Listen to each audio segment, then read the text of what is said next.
Hello, आज आपण एक नवीनच रेसिपी घेऊन आलेलो आहोत. बटाटा स्टफ तांदूळ वडा. ही जी रेसिपी आहे ती मुलं अगदी आवडीने खातात.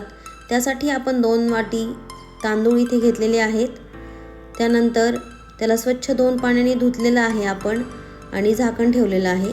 त्यानंतर दुसरीकडे आपल्याला 2 वाटी मेथी दाणे घ्यायचे आहेत. तेही आपल्याला 2 पाण्याने स्वच्छ धुवून घ्यायचे आहेत आणि झाकण ठेवायचं आहे.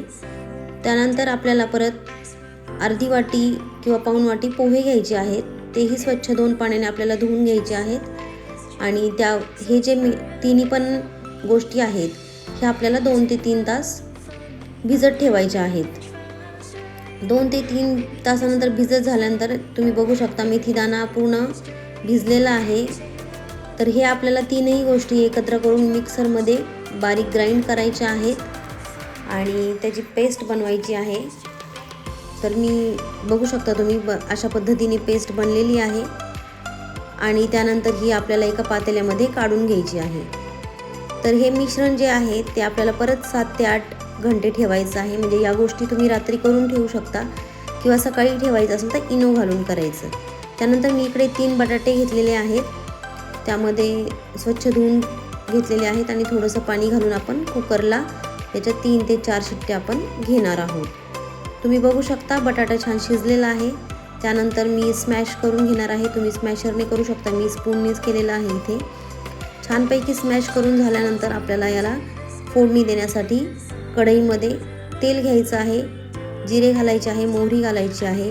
त्यानंतर इथे मिरची, लसूण मी आणि थोडंसं आलं याची पेस्ट करून घेतलेली आहे आणि ती घातलेली आहे आणि कढीपत्ताही घालू शकता आणि हे छान मिक्स करून घ्यायचं आहे. आणि थोडंसं शिजलं की त्यामध्ये आपल्याला वाटाणा घालायचा आहे आणि वाटाण्याने टेस्ट खूप छान येते आणि पूर्ण आपल्याला हे शिजवून घ्यायचं आहे. त्यानंतर आपल्याला थोडीशी त्यामध्ये हळद घालायची आहे आणि हातावर चुरगळून आपल्याला कस्तुरी मेथी घालायची आहे.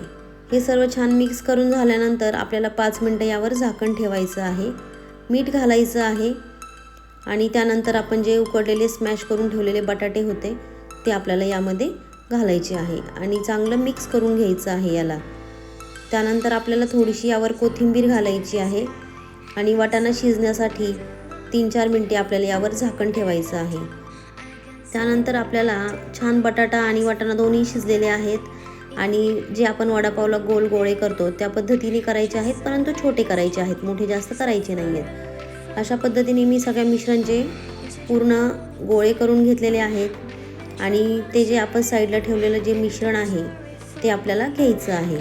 त्यामध्ये थोडंसं मीठ घालायचं आहे आणि छान मिक्स करून घ्यायचं आहे आपल्याला. आणि इकडे आपल्याला फोडणीच्या भांड्यामध्ये हे बनवायचे आहेत वडा. तर त्यासाठी थोडंसं तूप घातलेलं आहे आणि त्यावर मी तीळ घातलेले आहेत. पांढरे तुमच्याकडे काळे असतील तर काळी घालू शकता. त्यानंतर आपल्याला पीठ घालायचं आहे आणि ते जे वडे आणि तो बटाट्याचा जो वडा बनवलेला होता आपण तो याच्यामध्ये घालायचा आहे. थोडंसं वरून पीठ घालायचं आहे आणि त्यानंतर तीळ आपल्याला थोडेसे टाकायचे आहे जेणेकरून ते दिसायला छान दिसतं. आणि साईडने आपल्याला तूप घालायचं आहे. 1 ते 2 मिनटं झाकण ठेवायचं आहे. याला गॅस एकदम मंदच पाहिजे.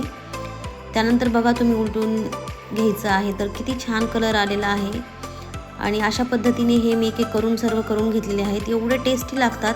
ही रेसिपी तुम्हाला कशी वाटली नक्की सांगा मला. लाईक करा, कमेंट करा. धन्यवाद. भेटूया नेक्स्ट व्हिडिओमध्ये.